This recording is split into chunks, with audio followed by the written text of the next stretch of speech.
अरे हे भैया। क्या हो भैया? अरे बाबू कुछ मदद कर देते हो हमार। कहाँ बाबू? या ऐसे हैं भैया, अच्छा अच्छा। जवान दिखाते हो भाई। मजबूर है।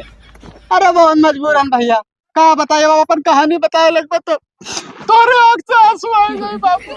कहे ऐसा का फाट पड़ा बाबू? अरे अब ना सुनो भैया तो ठीक है, लाओ दियो, चलिए भैया आगे चले बात है।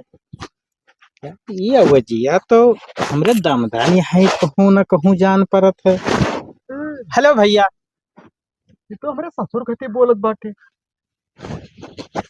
तनी फिर से एक बार जी फरियाग बोल देते हो।